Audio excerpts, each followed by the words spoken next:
இரண்டாம் நாள் இரண்டாவது வேளை மாலையிலே இரண்டாவது வாக்கியார்த்தம் என்று பார்த்தோமானால் ஸ்ரீ பரவஸ்து வரதராஜன் சுவாமியினுடைய வாக்கியார்த்தமாக இருந்தது. யதா சர்வகதோ விஷ்ணு ததைவேயம் த்விஜோத்தமா என்கிற ஸ்ரீ பராசர பகவானுடைய ஸ்ரீ விஷ்ணு புராண ஸ்லோகத்தை எடுத்துக்கொண்டு அதற்கு நம் பூர்வாச்சாரியர்கள் காட்டியருளிய நிர்வாகங்களை இவர் வாக்கியார்த்தமாக உபன்யசித்தார். நம்முடைய பூர்வாச்சாரியர்கள் அனைவரும் நாராயணன் ஒருவனே பரமாத்மா ஜகத்காரணபூதன் என்றும் பிராட்டி ஜீவகோட்டியிலே சேர்ந்தவள், அதனாலேயே அணுஸ்வரூபை என்கிற திருவுள்ளம் கொண்டவர்கள்.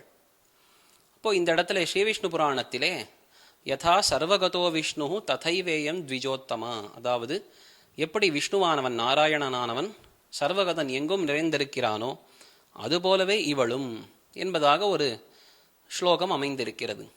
இப்போ இதற்கு பெரியோர்கள் எப்படி நிர்வாகம் காட்டியுள்ளார்கள் என்பதை 3 கிரந்தங்களிலிருந்து இந்த பரவஸ்து சுவாமி எடுத்து உரைத்தார். முதலிலே இந்த ஸ்ரீவிஷ்ணு புராணத்துக்கு அமைந்திருக்கக்கூடிய எங்களாழ்வான் என்கிற ஆச்சாரியருடைய ஸ்ரீ விஷ்ணு சித்தியம் என்கிற வியாக்கியானத்திலிருந்து 2 நிர்வாகங்களை காட்டினார். அப்போ அங்கே பார்க்கும் பொழுது எப்படி பகவான் எங்கும் நிறைந்தவனாய் விபுவாய் இருந்த போதிலும் தன்னுடைய அகடித கடனா சாமர்த்தியம், எதையும் செய்யவல்ல அந்த தன்மை, அந்த ஒரு சக்தியினாலே அணுக்களான ஜீவாத்மாக்களில் உள்ளேயும் அவன் புகுந்து வியாபித்திருக்கிறானோ அதுபோலவே பிராட்டியும் கூட விபுவாயிருந்த போதிலும், அதாவது பிராட்டியும் கூட அணுவாயிருந்த போதிலும் தம்முடைய அந்த அகடித கடனா சாமர்த்தியத்தினாலே எல்லாவிடங்களிலும் நிறைந்திருக்கிறாள் என்பதாக அவர் காட்டின நிர்வாகம் முதலிலே எடுத்து காட்டப்பட்டது. அதற்கு அடுத்தபடியாக நாயனாராச்சான் பிள்ளையினுடைய தத்துவ சங்கிரகம் என்கிற கிரந்தத்திலிருந்து இந்த ஸ்லோகத்துக்கு அவர் காட்டின நிர்வாகமும் இங்கே உபன்யசிக்கப்பட்டது.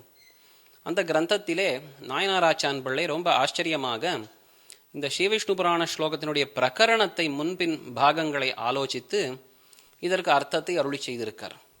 என்ன அப்படின்னு பார்த்தால், இந்த பிரகரணம், இந்த பிராட்டிக்கு இங்கே சொல்லப்படக்கூடியதான அந்த வியாப்தி என்பது அவளுடைய அவதாரங்களை பற்றி ஏற்பட்டது. அப்போது இது விக்கிரக வியாப்தியை காட்டுகிறது, அவள் ஸ்வரூப வியாப்தியை அன்று.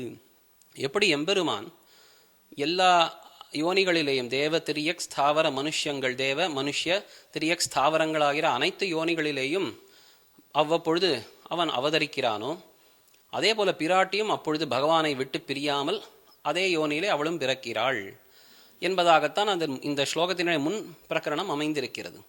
இப்போ அதன்படி பார்த்தோமானால் பிராட்டியினுடைய விக்கிரக வியாப்தி, அப்போ பகவான் சர்வகதன்னு சொன்னால் அவ்வப்பொழுது அந்தந்த யோனிகளிலே அவன் அவதரித்து கொண்டிருக்கிறான் என்று எப்படியோ இவளும் அதுபோலத்தான் சர்வகதை. இவளும் அந்த பகவானை விட்டு பிரியாமல், பகவான் தேவனாக அவதரித்தால் இவளும் ஒரு தேவியாக, பகவான் மனுஷனாக அவதரித்தானாகில் இவளும் ஒரு மனுஷையாக அவதரிப்பது என்று விட்டு பிரியாமல் இவளும் அவதரிக்கிறாள் என்று விக்கிரக வியாப்தியை காட்டுகிறது என்று தத்துவசங்கிரக கிரந்தத்திலே காட்டின நிர்வாகத்தையும் எடுத்து காட்டினார்.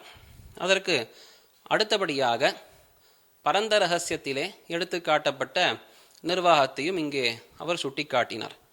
இப்படி பல நிர்வாகங்களை எல்லாம் எடுத்து காட்டி பிராட்டிக்கு ஸ்வரூபம் அணுத்துவமே, அவள் பகவானுக்கு நிரூபகையாய், ஸ்வரூப நிரூபகையாய் மிகவும் முக்கிய அடையாளமாய் இருந்த போதிலும் கூட அவள் அணுத்துவத்துக்கு எந்த ஒரு பாதகமும் கிடையாது என்று அந்த ஸ்லோகத்தினுடைய முக்கியமான அம்சத்தை இங்கே அவர் எடுத்து காட்டினார்.